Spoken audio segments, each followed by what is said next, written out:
right, all right. Listen, super excited to be here. This is one of our entrepreneurial spotlights, right? You know, super excited to be here with a good client, good friend, Mary Elisabeth Hannah.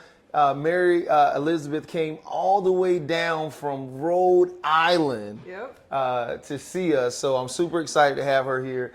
She actually, we did our Atlanta entrepreneur experience event, and it was phenomenal. And we had Unknown Lyric come in and do some music for us. We ate, we networked, we had an opportunity to learn. It was phenomenal.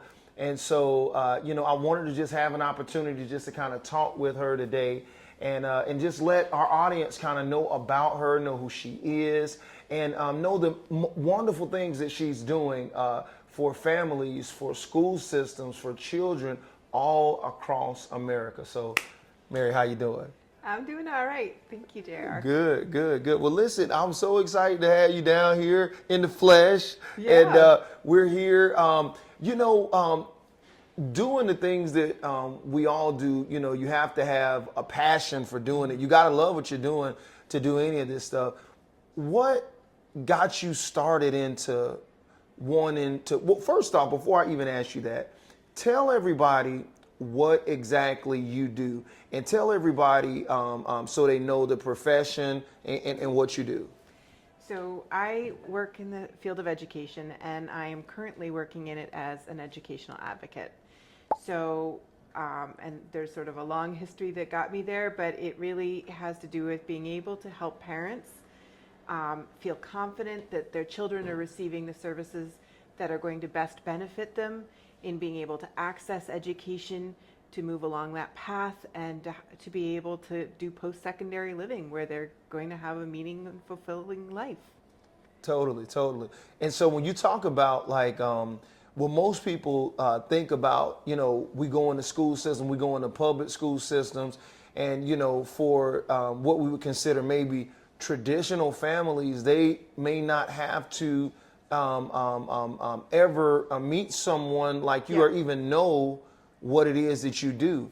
And so you're helping families that would deal with children that may have some kind of impairment or something of that nature. So I work with a lot of families who have children with various different disabilities, for lack of a better term. I prefer learning differences, but that is how our society views it right now, that it's a disability. So, you know, I have an extensive background of working with children with autism, but I also have worked a lot with children with ADHD, with emotional disturbance of some sort, as well as those that are severely intellectually impaired. And sort of, I've had a smattering of clients that have other sort of impairments that are more unique. My background really is in special education and behavior analysis, so it's really just a very clean way of taking a look at what is the need that the child has.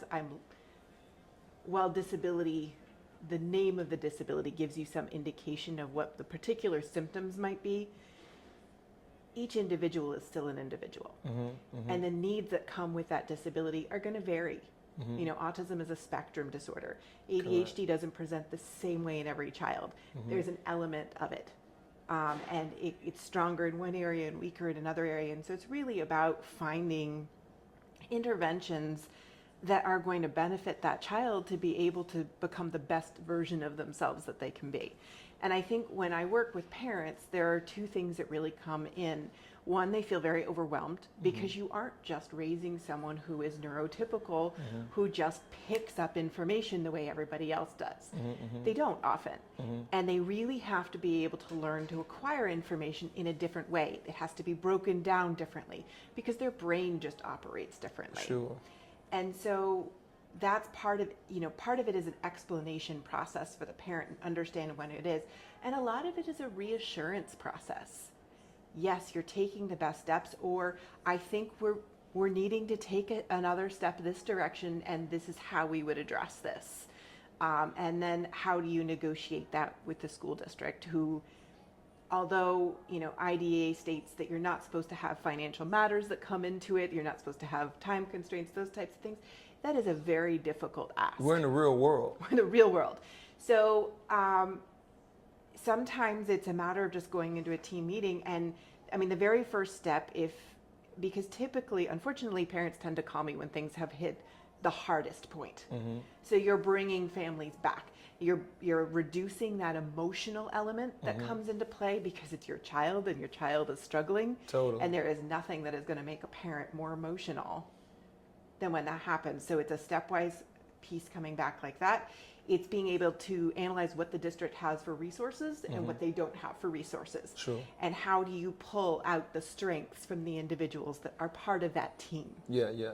And making sure that you can have consistency over time, because for anyone with a learning difference, consistency and being systematic about what you do is so key and important. But the very first step is often rebuilding that team. Rebuilding the team, okay. So that you are working together as a team. If you aren't working together as a team, I can promise you that child isn't going to get what they need. Correct. And when you're talking about, and I love that phrase that you said, learning differences. Some of the brightest people that I know, some of the brightest people in the world, some of the most impactful people in the entire world have learning differences.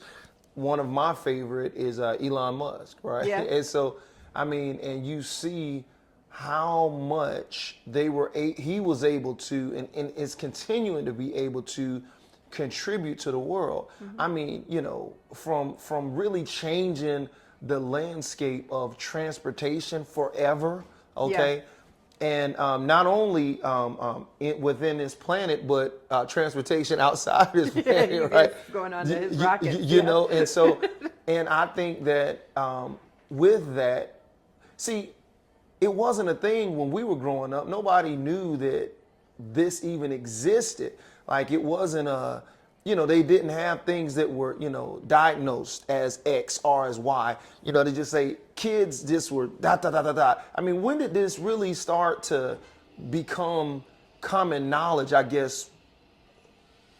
I don't know the exact start date of it. I certainly know that when I was growing up, and I'll include myself with an individual with a disability, which I did not know for my entire elementary and secondary education. It wasn't until after my freshman year of college that I actually received my diagnosis. And one of those things was just kind of like, oh, well, that makes sense. Exactly right. That's why I struggled and did 4 hours of homework a night, not because I was dumb. Yeah. But because my brain didn't acquire information the way there was a part of me that knew that. I remember telling my teachers in math, I was like, I just flip-flopped those. I know what I did. And let me explain it to you. Correct. I don't need you to explain it to me. I just told you what I did and correct. Why I understand. Why you understand it that way, right? But it explains, driving in a car and, someone says left and I'm like, okay, which side? This is my left. Exactly. And that latency, that pause between when you have to make the turn, and and when someone makes the direction and when you have to make the turn is longer for me. Correct. I'm not bright as a result of it, but it's how I learned. Because you even talked about when you were younger. I remember you talked about this yesterday with me. You said how you were like tutoring other kids in math. Yeah.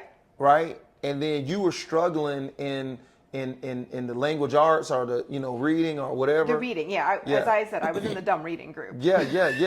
And we call it stars or shapes. Or they give it the different things. I think I was the blue cardinals, the red. Reading group. But here's the thing: when yeah. you're in the reading group with the rest of the kids that can't read, there's your sign. Exactly. No kid is that stupid. Exactly. Exactly right. Exactly. We're right. intuitive in terms of we know what's going on.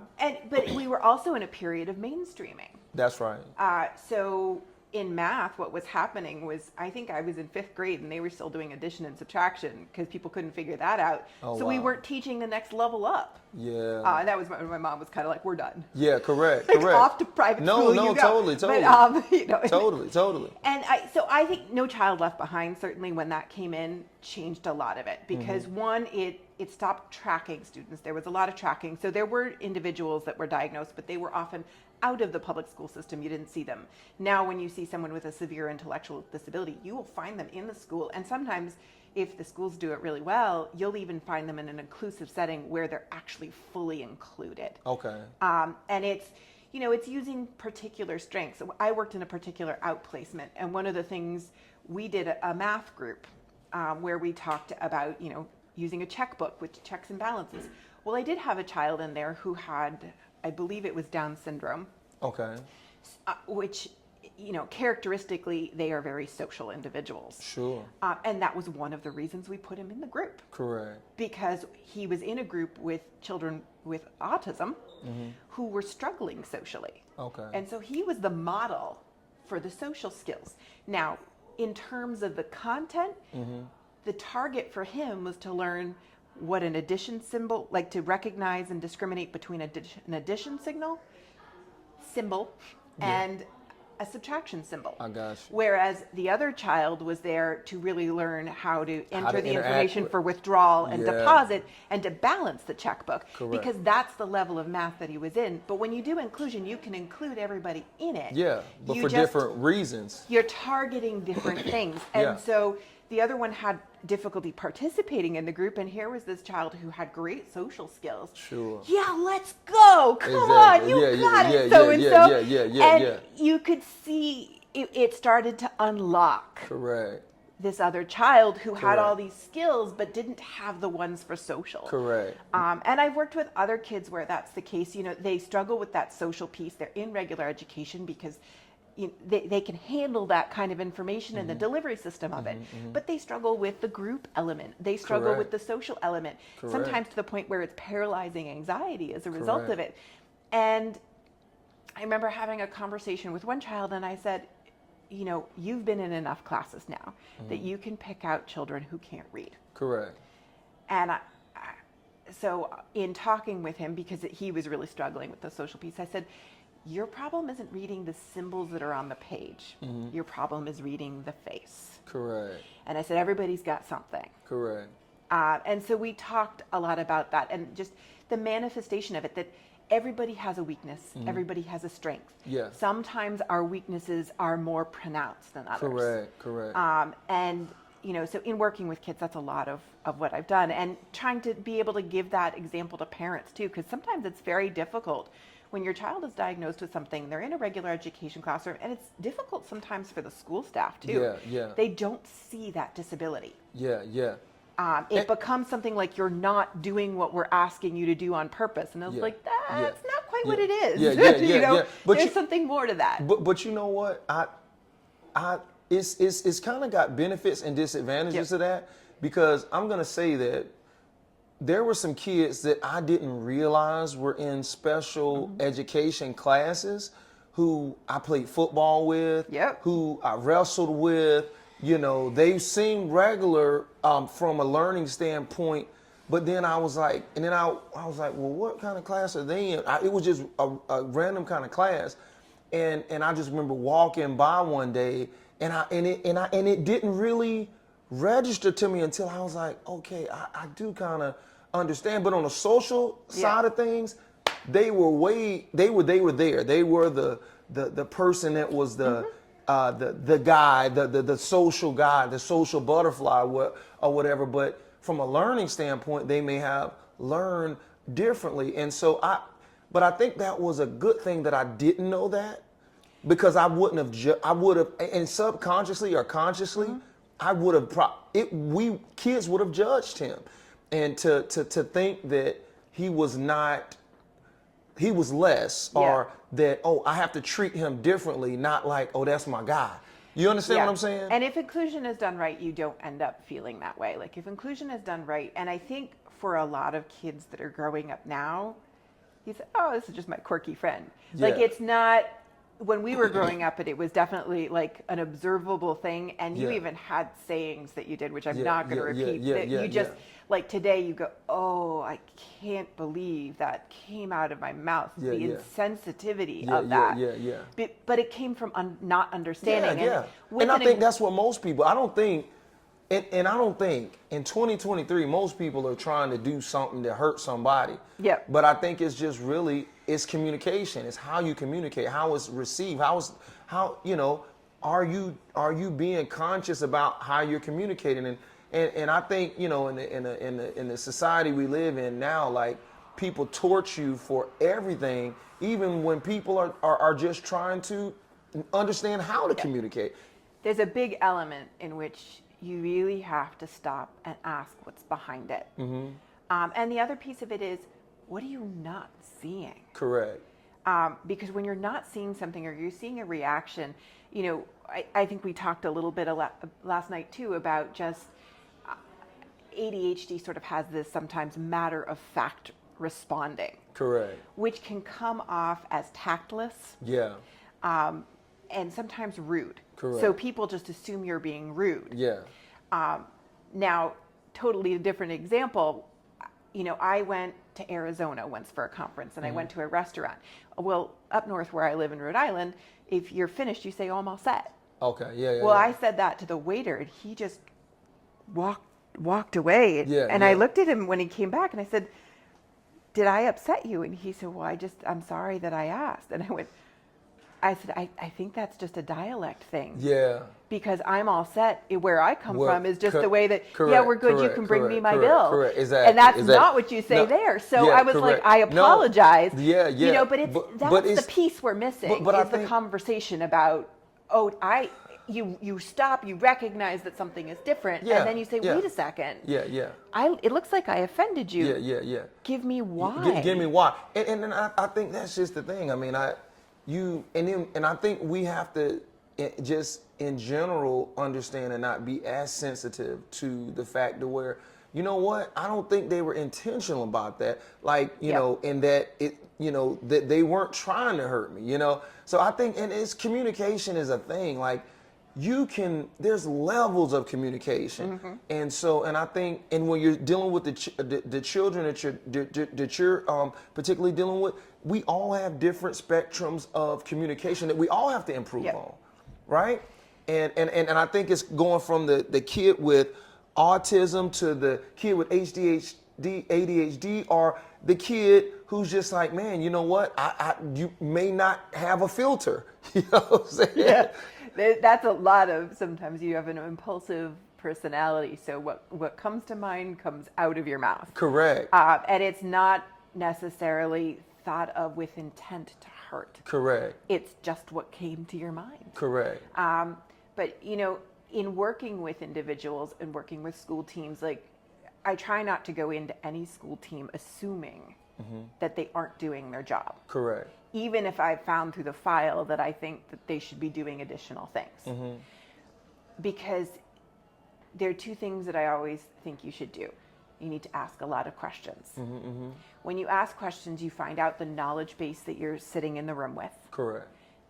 So there are some things you can fix because people have the knowledge base. Yeah. And there's some things where you have to go, okay, well, we have to come up with a different way around this because maybe that's a brand new teacher, or, maybe that person doesn't, behavior analysts, we have a wide breadth of who we work with. Correct. And so when you get one in a public school, the demand necessarily there is, okay, well, whoever we need a behavior analyst with, that's where that person gets assigned.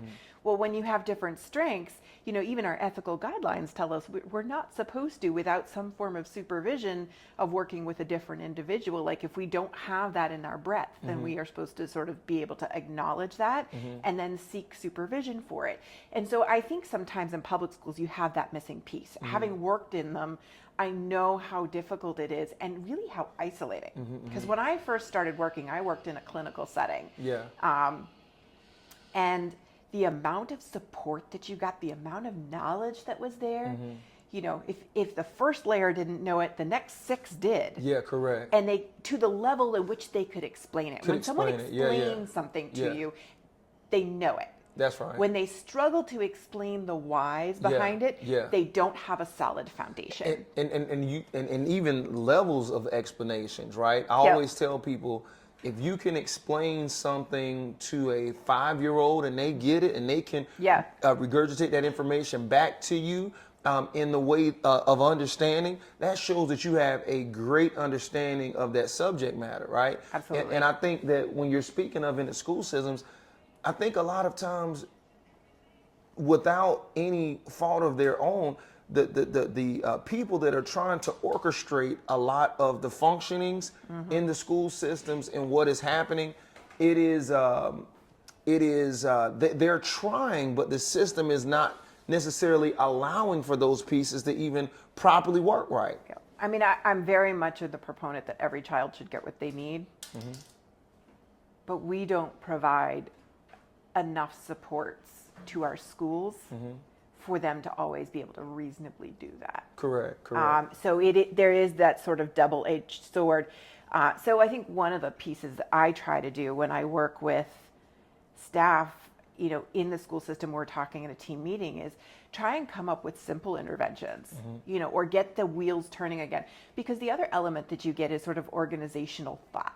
When you work in the same group with the same people, sometimes you don't get the new ideas filtering in. And so if we can build the new ideas, for instance, that child doesn't need a one-to-one for the full day. Sure. But there's that class there that they do. Or maybe, that child just needs a little pre-teaching so that they can access the information once they hear it in a group. Correct. Because you want to activate the brain and get it started and then be able to keep going. So if we activate the brain, then when they get into the group, the brain is activated enough to maybe start responding. Totally. So there are various different things that you can do that sometimes are simple fixes, but will make the whole difference for that child. So we take a look at those kinds of things too, and it's a lot of problem solving in the moment. Yeah. And certainly you want to come slightly prepared for that. Yeah.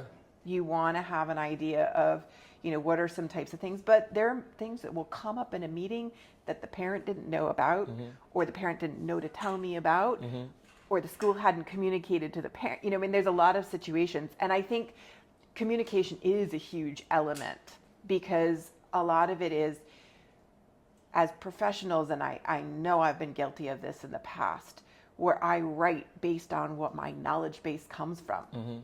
It doesn't translate to the parent. Correct.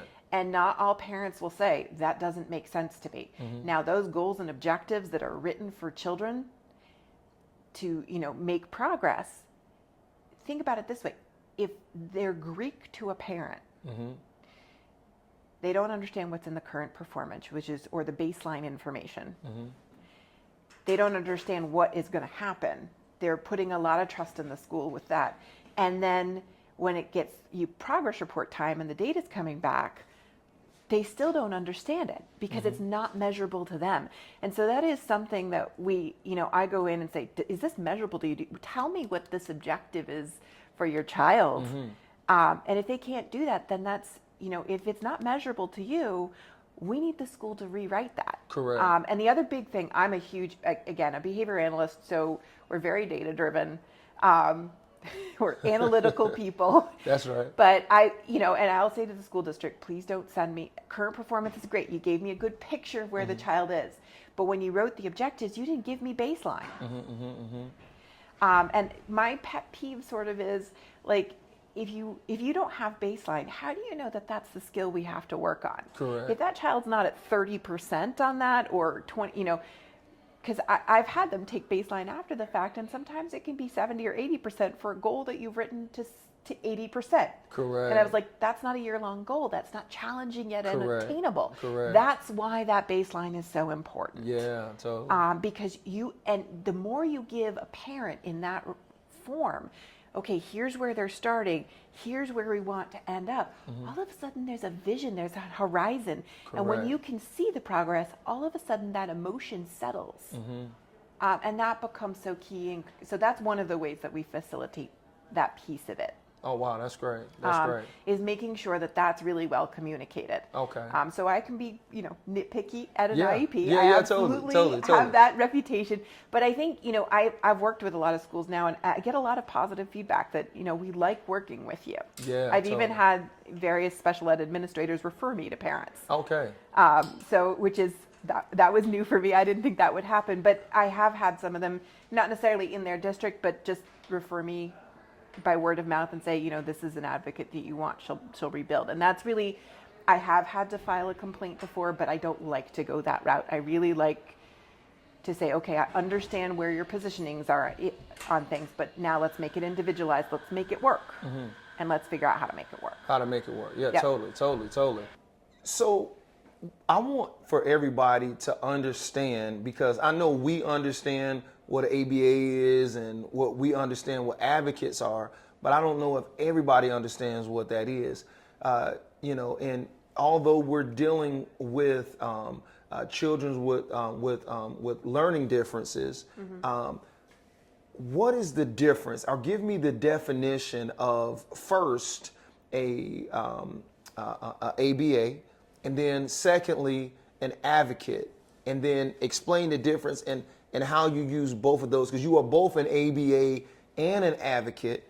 So kind of explain that and what those are individually and how you use those in your discipline. So a board certified behavior analyst or a licensed applied behavior analyst has specialized training in how to do behavioral interventions. And there's a very systematic way in which we do that. We look at function-based treatment. Mm-hmm. So in order to do that, we first have to create an assessment to determine what the function is of a child's behavior. Mm-hmm. And then how do we appropriately create an intervention that provides reinforcement for the behavior that we want, and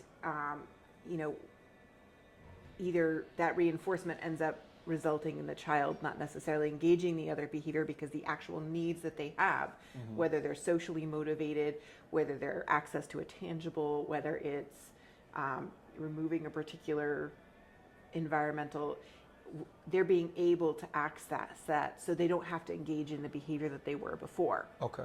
I think the best example that I gave to your wife the other night was, initially babies before they have language, mm-hmm. cry. And we actually reinforce how they cry. And you can start to recognize, that's the, I'm really upset cry. Yeah. That's the I didn't get what I want cry. Yep. That's I want food cry. That's right. And you start to do that. But as babies start to get words, what mm-hmm. happens? We start to give them their food or whatever it is that they need based on the words. The word. So the crying no longer has a function anymore. Correct. So we've replaced that behavior and we've reinforced that replacement behavior, giving, so their needs are being met in a different way because they're engaging in a different type of behavior. Correct. So you're using that sort of principle. It's very systematic, and we want to make sure that the intervention that we're applying is the one that is going to actually affect change. So you're turning behavior on and off. I got you. So an advocate doesn't have that level of training, and advocates are a variety of different individuals, from parents who have, effectively advocated for their child and then want to help other parents. So when you say for the layman, I know what an advocate is. What are they advocating for? They're advocating for the needs of the child in the school system. Okay. So, and generally speaking, I think most of us deal with public school systems mm-hmm. because that's where you have the right. I have worked with some private school systems. I was going to ask that. I have, but it's a different, because if they aren't receiving public funding, they don't fall under the same guidelines. So it's more of a consultant role for me. I got you. Than it is the advocate role. And I think for me, it's a very blended, because my background for 16 years before I started doing this was in mm-hmm. education. I was a special educator and a special ed administrator, a curriculum specialist. So I kind of bounced around the education field before I found my niche. I got you.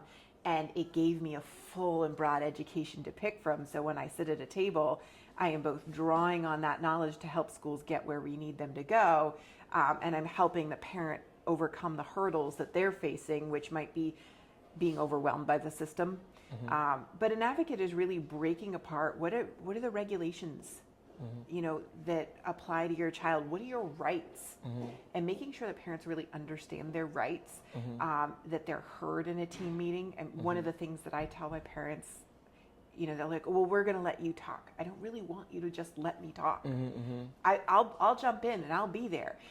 But it's so important that you have your voice in that meeting, because no one else, including myself, I don't mm-hmm. care how many years of experience I have, mm-hmm. is an expert in your child. Correct. Except for you. Correct. And so that advocate is mainly giving the parents, they're empowering the parents to be able to communicate and have a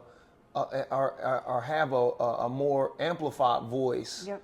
in their communication with their on behalf of their child Yep. in whatever system and a they're greater existing in. understanding of it. I got So, you. I mean, if you think about it, if your child has maybe speech and language, occupational therapy, a behavior analyst, physical therapy, Yeah. a special educator, Yeah. okay, you got these people all went to school for their individual Correct. Disciplines. And that parent is sitting there in maybe an hour, hour and a half meeting and absorbing all the different languages from all the different disciplines. Correct. Think of how that's like speaking Greek, French, Correct. like No, totally. all in the You're same right. meeting. You're right. And as I said before, it's very easy to get caught up in your language. I think initially when I started talking to people in team meetings, I would end up having to use the word because as behavior analysts, you get drilled in terms of the language. Using the language appropriately is a big key piece of it. So I would have to give the language from my discipline and then explain it because I couldn't just come up. I was like, there isn't an alternative word to this. Correct. Correct. It was very difficult to do, but it was also very important that the parent really understands what I was communicating to them and what I was suggesting. Sure. So the same kind of thing happens now. So, I mean, one of the things that I will do for parents is in a meeting, if I start to hear someone go off on the tangent in their discipline, and I will generally know what it is because I've, close to 16 years of being in team meetings, you've picked up the language of all the different disciplines. Sure. But I will go, I'm sorry, I didn't quite understand.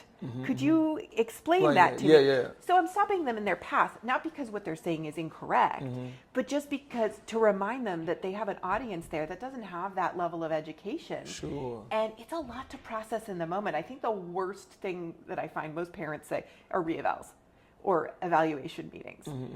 Because again, all those different disciplines have come together. Yeah.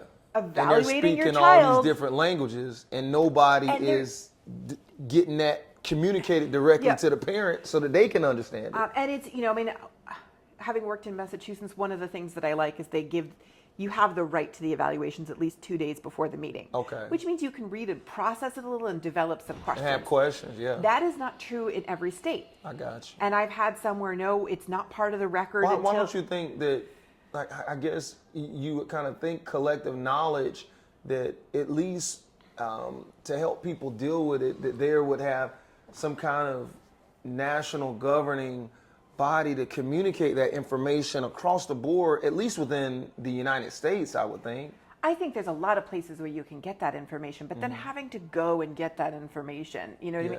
So, and evaluations are, again, specific to the child. So you're not necessarily, it's a broad field for each one of them. Yeah. So as I was saying, like Massachusetts has the 2 days before, so at least you can stop and read the evaluation. Sure. Other states don't have that. And so you're coming in cold.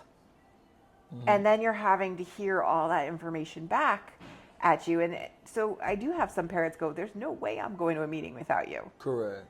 Because it can't possibly, 3 days later, I figure out what my questions were just because my brain is so overloaded from just trying to understand be able what to it digest it.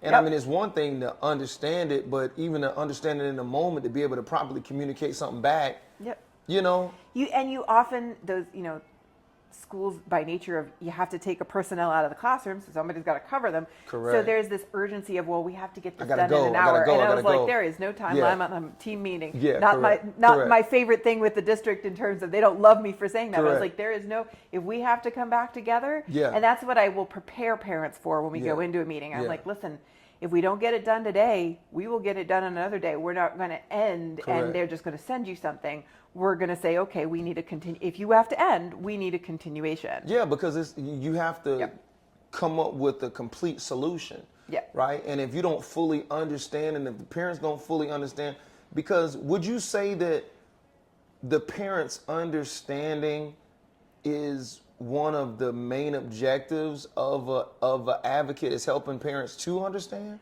I think it should be if it's not. Okay. In what I do, it is. Okay. It is very important that the parent understand, because if the parent doesn't understand, you're going to go back to that emotionality. Yeah. And we don't want to make decisions in a place of emotions. We want to make decisions in a place of consciousness and understanding.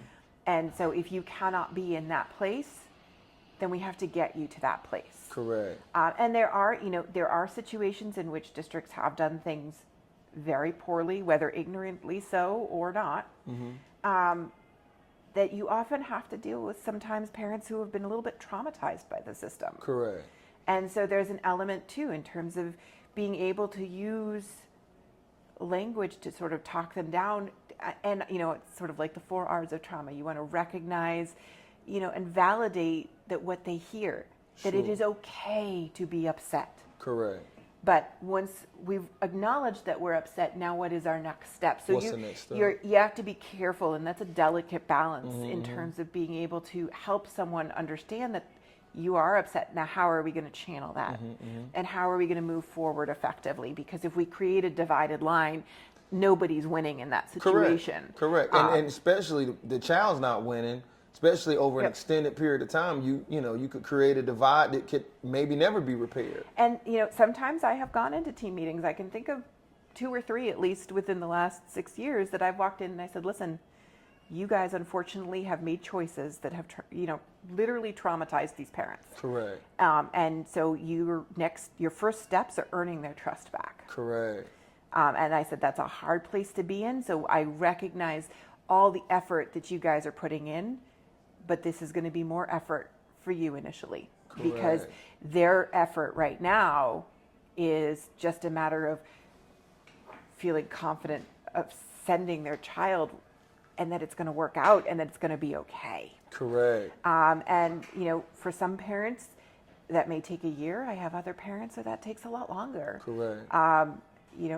It's just like in any kind of relationship. When the trust is broken, that's a tough thing. What do you think if I'm a parent and I'm out there and how do you think I can get that confidence back? Or if I'm a school system, how can I get the confidence back? How can you repair those relationships in that type of situation? So a lot of it for me is, again, going back to the IEP document, the Individual Education Plan. Real fast, talk about that. What is the IEP? Because I know we talk about it, but tell everybody what that is, and then get back to repairing that relationship. But just take a quick caveat, kind of. So an Individual Education Plan is something that goes beyond a 504. And a 504 is accommodation. So if you have particular needs at a class. So what is a 504? A 504 is an accommodation plan. Okay. So for instance, I talked about finding out that I had a disability.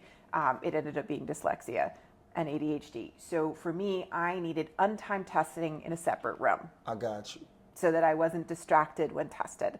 That's an accommodation. Okay. I'm independently performing at the level that everybody else is. I just need a particular environment. So does every student in a school system have a plan?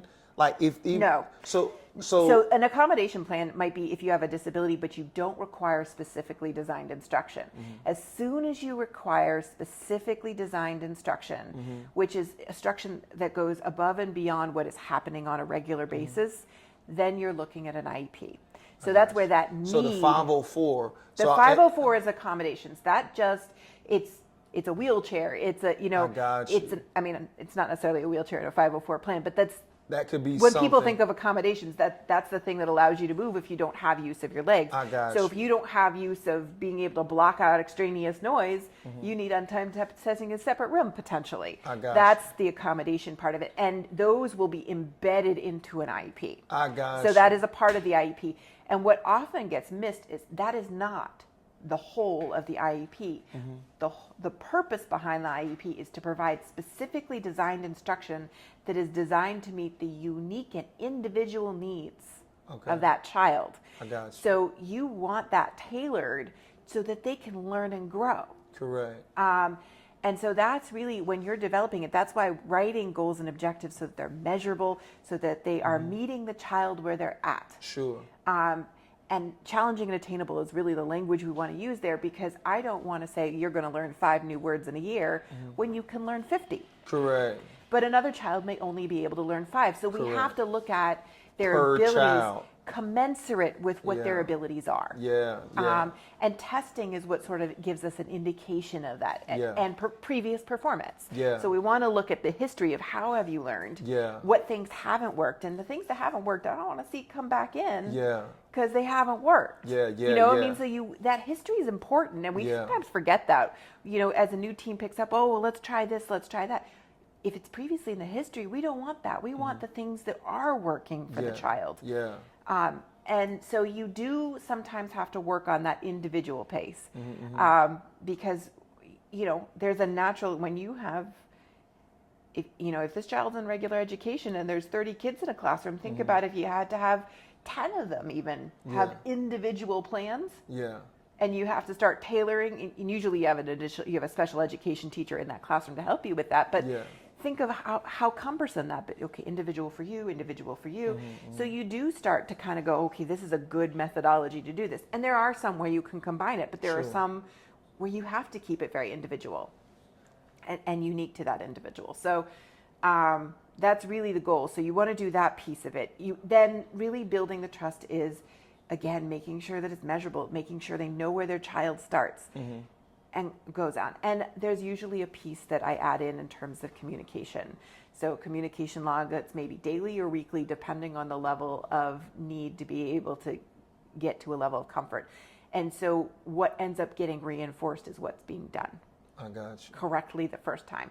Because generally it's not the whole school system that failed, it's a piece of it. Piece of it, yeah. But that piece of it hits here. And you'll see it come in again when individuals go, you know, when their child transitions from one school, like an elementary school, to a middle school. Yeah. And you see the parents, you know, kind of that knuckling. Yeah, yeah, like, correct. Here we go again. But that's what I'm saying. So that same IEP, you get triggers. That same IEP plan is transferred from the middle school into the high school? So that plan gets done yearly. Okay. And every 3 years. But it's like a collective plan. Can they look back at that plan through the years to see? You have a child's file, and you have to maintain it for 7 years. I got so you have 7 years back to take a look at any of those types of things. Yeah. Does everybody go back and look at every piece of it? Probably not. I got but you. if you have it really well written in terms of what is the specifically designed instruction that's going to be in there, what is the methodology that you're going to be using, what are the modifications, what's the content, and you have that well written, usually you don't have to do as much of a deep dive. Sure.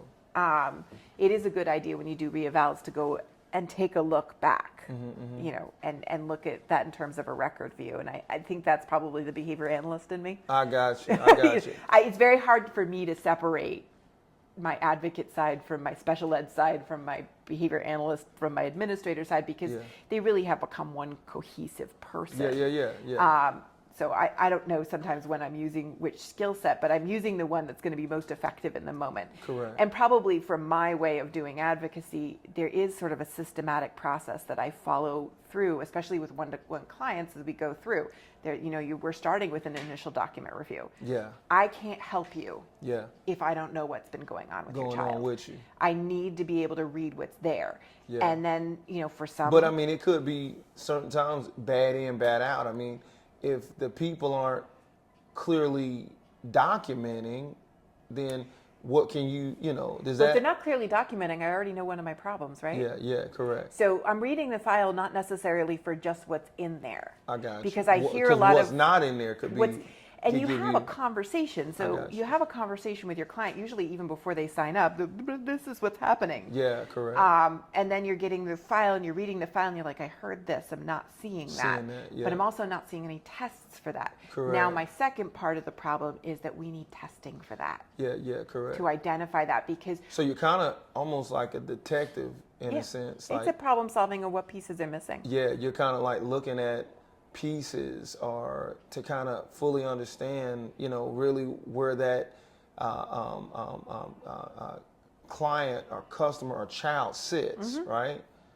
Well, I think, you know, it's funny. Autism has the puzzle pieces, the different colored puzzle pieces as there.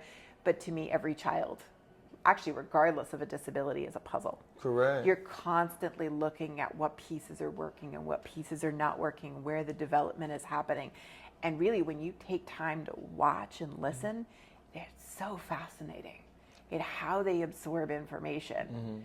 And I think that's probably, that's my love of education. But education for me has been, I learn so much more from the children that I have worked with than I think I ever did in my master's program. Yeah, totally. Because it's it's practical application. And let me say this: you talked about systems, you talked about processes. You have developed a process and a system. Okay, this process and system, I've had an opportunity to see you developing it, Yep. and it's great. And now, could you talk about that process and system, why it was developed and what it is? Well, part of it was providing consistency so that the client experience was something that you could talk to them about what it is that we're going to be doing. And I think, while each client will take slightly different road based on what their child's needs are, they still should be taking somewhat of the same road with me. So the process that I start out with all my one-to-one clients is I say, okay, I'm going to need 2.5 weeks to read through files, and they get a specific list of what I'm looking for. And as of this year, I've started creating an electronic file. So they give me all that information. They get an electronic file. It's set up. It's organized for them, because one of the bigger pieces is special education is filled with paperwork. Correct. And it's very difficult to manage for some parents. Correct. So creating that system where it's online, it gives them an opportunity to see what's in their file. It's set up for them. It records communication, because documentation is so key. If you are working with a district that is out of compliance and isn't doing what they're responsible for, you might need to file a complaint, and you don't want to have to go looking through for all of this sheets, stuff. and Yeah. you want it right where there. you can find it, where it's clearly labeled, where it's easy. So that's a piece of it. Okay. And then as I do an initial documentation review, I create a case summary. And at the top of my case summary is my recommendations. And with those recommendations, sometimes I'm highlighting information from evaluations for them. Then once I've gone through that, we set up a meeting, which I call an initial consultation, where we talk about what the plan is. Okay, so these are what I'm seeing. This is what I'm not seeing. For some clients, I might say, I think it's time for you to go get a neuropsych, because what I'm hearing you talk about, I would like a little bit more in depth. Correct. I think the school has done great evaluations maybe for your child, but they're just not designed to be as in depth and I think what you've got is a very complex profile. Correct. Some children have very complex profiles in terms of how they interpret, and I said, if we're missing a piece, sometimes that can make the difference. Correct. And it's not that the district isn't necessarily trying to do their best, it's that we're all missing a piece, and sometimes we need to help them in that process. And there are ways that you can get the district to do it too. There are particular people sometimes I really like my clients to go to. That's right. Because I know what I'm getting back for a neuropsych. I know how in depth they investigate. So if they have that availability through insurance, I usually recommend that they use it. Yeah. If not, then we go the district route. The district can, if we need additional testing, the district can do that. If they can't do it in district, they can refer them out to, and they get a list of people to choose from. I got you. So that is an option for parents too. It's not that you have to go get a private neuropsych. I just happen to like do it. I like them a little bit better. Yeah, that's right. I like the control over being able to pick someone that I know what type of feedback. Because you know the standard. Yeah. Oh, and I have a high standard. But that's good. I mean, who doesn't have those? No, listen. For your most prized possessions, your most prized thing in your life, which is your children, your family, I think that's priceless, you know. So that's part of the process you're doing with people on a one-to-one basis, an individual basis. And although you can do, you're in Rhode Island, but you do this for parents one-on-one across the nation. But you also, what about those parents that say, hey, you know what, I want to know, right? But they may not need the one-to-one. Do you have any options for them? Yeah, we have, and it's even not just advocacy is expensive. So that's the other component. And I think you and I have talked a lot about this. It's very hard to have a particular price that you set for yourself and then to face individuals who are in need but then can't access it. Correct. Because they can't afford it. Correct. So what I did create this year was a course that sort of helps parents with what the process is. And what I've tried to do in that is, one of the big things that I stress is having really solid parent concerns. Sure. And picking with your parent concerns examples in life of where you see that concern so that you can bring it off the page for the individuals at the meeting, because they're two different environments. And one thing I know as a behavior analyst is one environment triggers one behavior and another one doesn't. That's right. Especially if a child doesn't generalize things well across environments. So make it stand off the page. So, that's a big piece of it.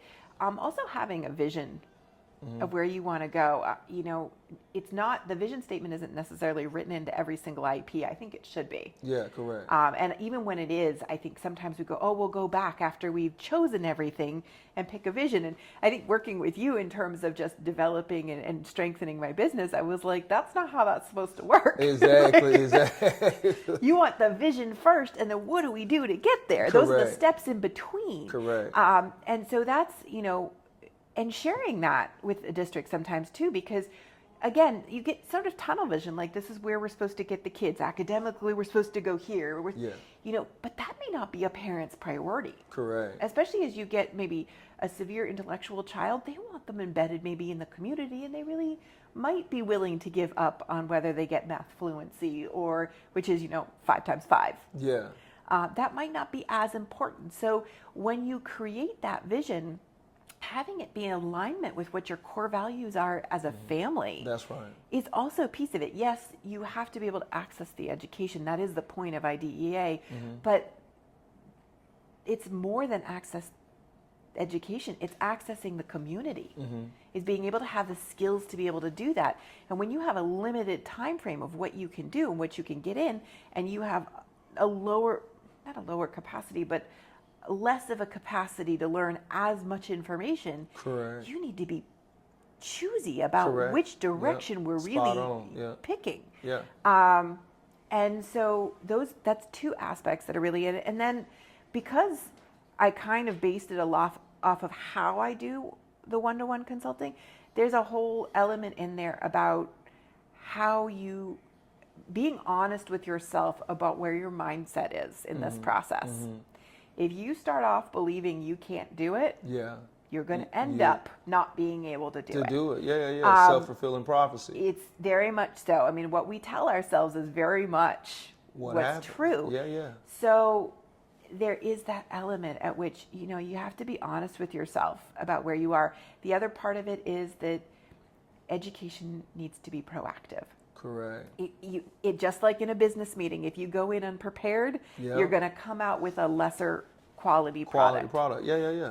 And if you want an IEP to really address your needs, you have to be more proactive. Correct. You have to be able to organize the materials and the information that you have.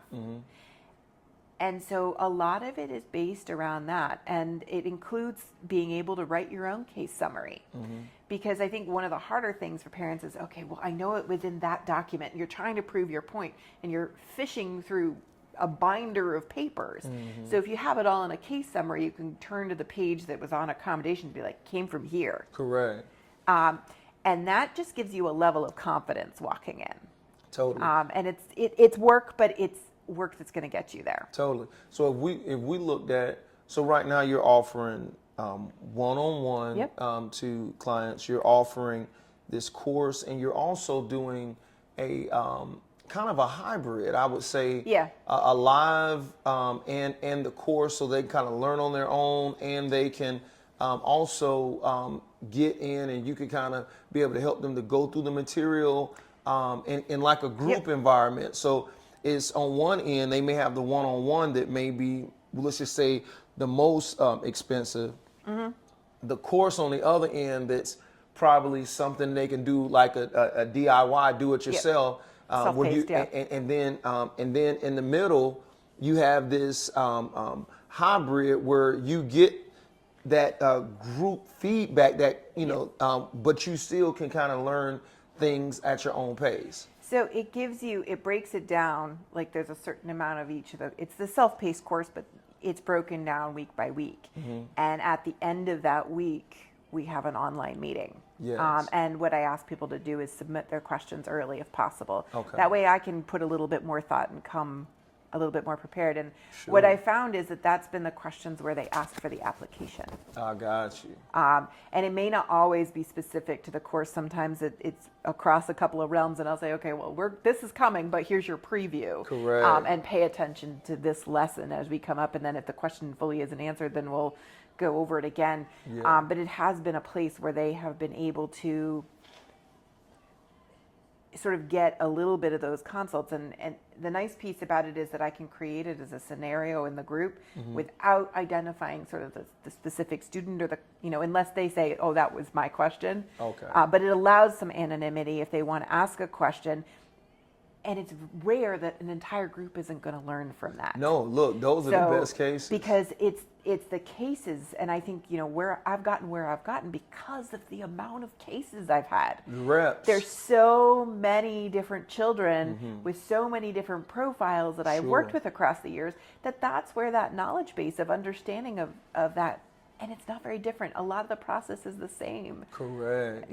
Actually, the process is the same, but sometimes how you tweak it is very similar as well. Correct. In terms of how you interact. No, that's totally great. And so these three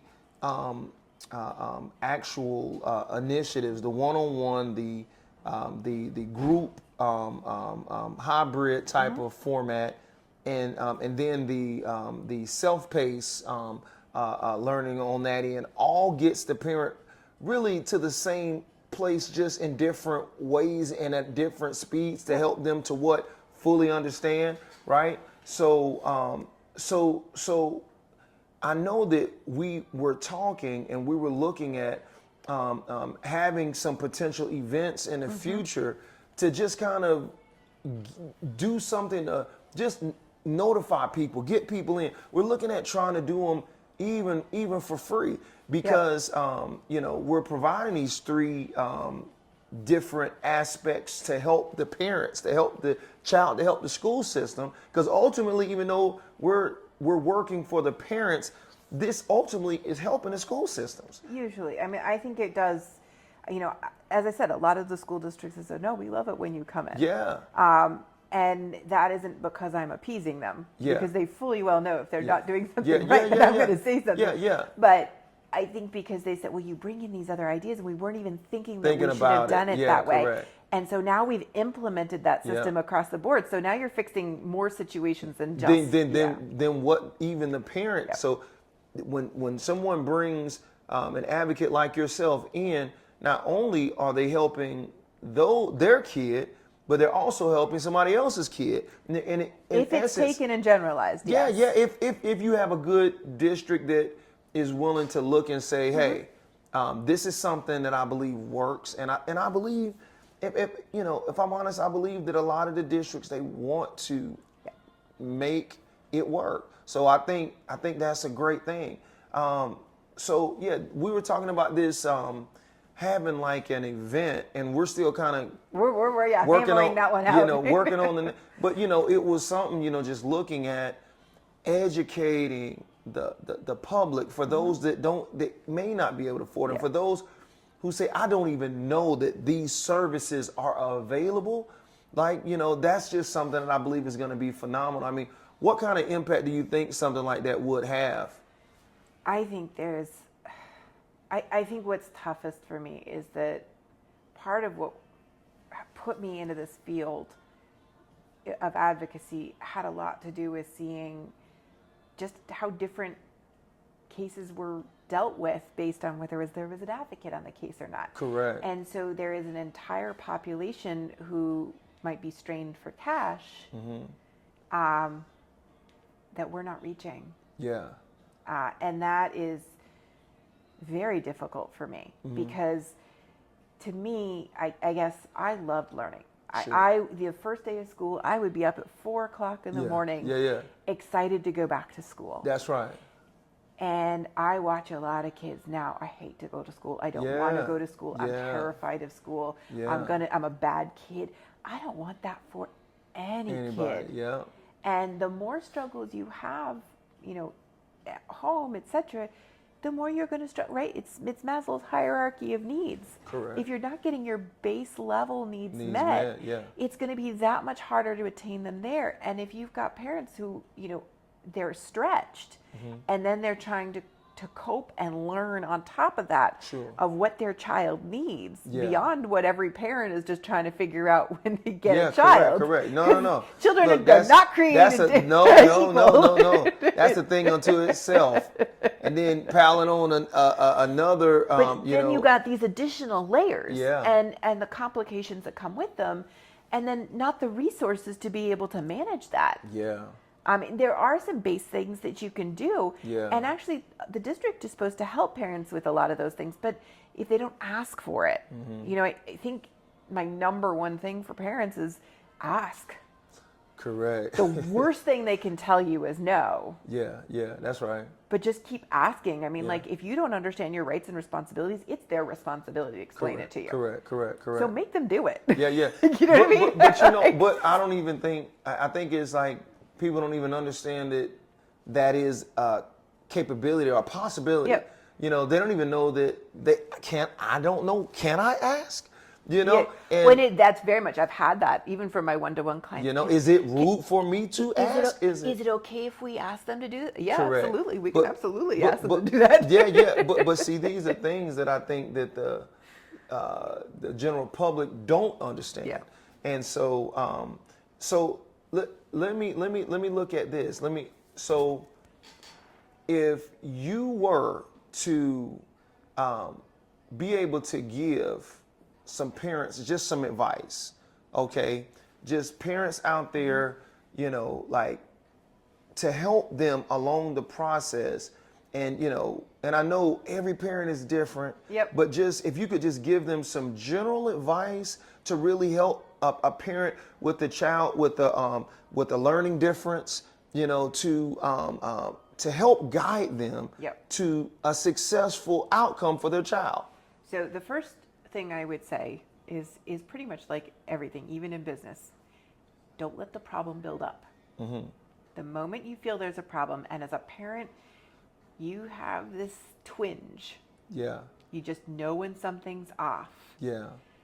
Act on that. Start asking questions. That's right. Start understanding what your rights and responsibilities are. Yes. If you haven't read your procedural safeguards, and each state has them, Yeah. read them. Yeah, that's right. That's key. You have to know what your rights and responsibilities are. Sure. If you don't, you will be imbalanced from Yeah. the moment you walk into a meeting, Yeah. because you won't necessarily feel confident in that you have that right to ask for that. Correct. So that foundation is there. But the first part of it is act as soon as you ask for data as soon as you think you need it. Correct. The other piece of it is check your mindset.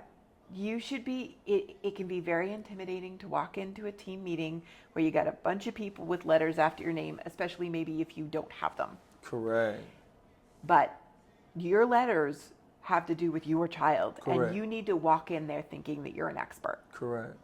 Not an expert in speech and language, but an expert in your child. Correct. So when you hear, one of my favorite things when I used to do more evaluations was I would create the evaluation and the parent would say to me, I read it and I was like, that was my child. Exactly. Because I got it right. Correct. Do you know what I mean? Like, I saw what they see and I was able to put it in words. And that's really, so find ways to give those words, but you're the expert in there. Don't be intimidated by the other people with initials, because they went to school for a discipline. They did not raise your child. Correct. And no one has had your child longer. And you are the only consistent person on your child's team from the moment you maybe start early intervention Correct. until they graduate high school. That's right. Because schools have different teachers in each grade. They do. And service providers shift. They come, they go. You are the only consistent person. You know that history. You are the expert. Correct. No, that didn't work for my child. If that didn't work for your child, that should be coming out of your mouth without hesitation. Correct. You want it to come out appropriately, but it should come out of your mouth. Correct. And you should feel confident in being able to speak up and say that. Yeah. And then I think the other thing that I would really say to parents is, if you feel talked over, if you feel unheard in a meeting, stop the meeting and get heard. Make them hear you. You have a right to be heard. This is your child. Again, you're that expert. Mm-hmm. And don't let them just walk over you. It's okay.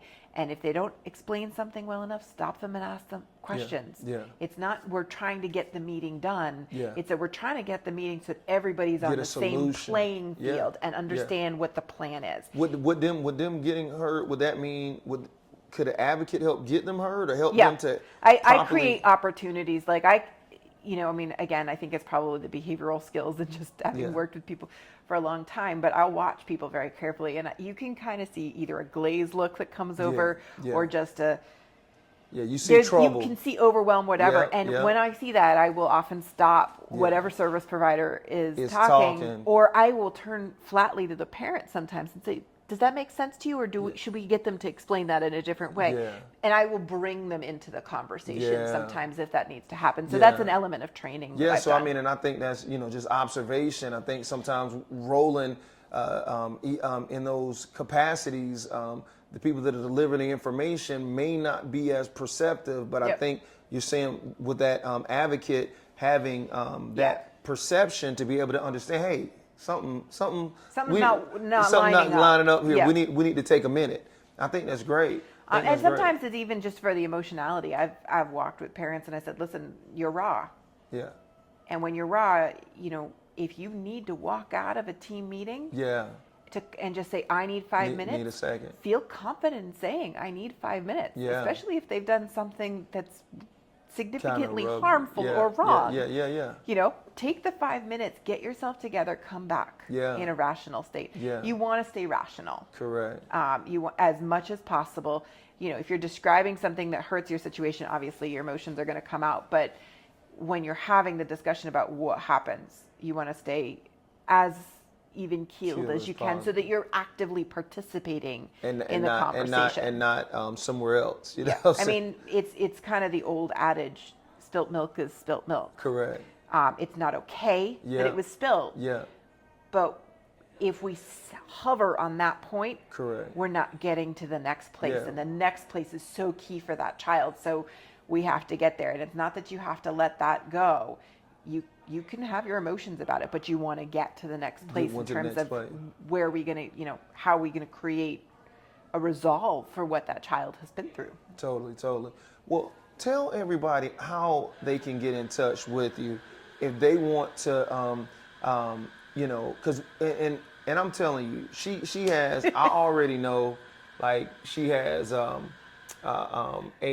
certification coming soon for other advocates that's out there, which we're not going to get on today, but I'm going to tell you that's going to be something that's going to be phenomenal, because as I was talking to you, I was like, man, I want to make sure that as many parents as possible can have the type of consistent support that you give to the parents that you assist, and that's something that I believe would be transformative.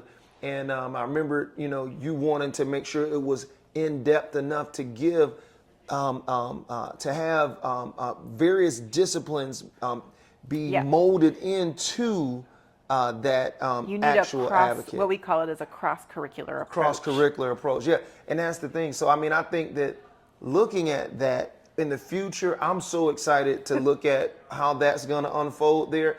And I know if you're a person out there looking to help parents in the same way that Mary Elisabeth is, this will be a phenomenal opportunity for you. And so, but yeah, tell people how they can, follow you, how they can get in touch with you, give them some information on how they can contact you. Well, I have a website. It's www.hannaadvocacy.com. Hannah is spelled Hannah. Yeah. So you can certainly reach me through there. You can schedule a meeting if you want a consultation. That's an opportunity. There's also, I still think we still have our free workshop up there. Yeah, correct. So there is already some free workshops for parents that just want the basic preliminary. Yeah. So go on, check that out. It just requires you to sign in a form, and then you get even a worksheet that goes with it so that you can take steps and actions to help yourself out. And then my email is sort of the same. It's www.hannahadvocacy.org. Yeah. So you can reach me through that. And I have on Facebook and Instagram as well. So yeah. Hannah Advocacy. Yeah. Stays consistent. That's great. That's great. Well, listen, y'all, I'm really excited. I'm so happy. Thank you for coming and spending time with me today. You know, as you see, Mary Elisabeth has a lot to offer. You know, my job, my goal, my objective here was to let you all know a little bit more into the breadth of knowledge that she has and how she can effectively help parents, school systems, children around the board. And, you know, as an entrepreneur, you know, running her business, she really has developed a real solution. This is something that's very important. I always talk to people about understanding the problem fully, creating, looking at the customer, okay, then understanding who that customer is. And then lastly, creating a solution for that customer. And I know through the three processes, the free workshops, the new events that we're going to be doing to really address this problem and creating a solution for the parents here, I know she is on track. And I just wanted to make sure that the public knew and understand all those capabilities. So listen, check her out. You know, stay tuned. We're going to be making sure that we continue to bring on phenomenal entrepreneurs like Mary Elisabeth Hannah with Hannah Educational Advocacy. And if you need help, go check her out. If you want to stay in contact with us, just follow the information below, and we're going to get you set up and going. And I'm J.R. McNair here with my friend Mary Elisabeth Hannah. Thank you so much. Thank you, and most definitely. And I want y'all to go out there. Don't wait for tomorrow to make something happen. Make something happen today. Take care.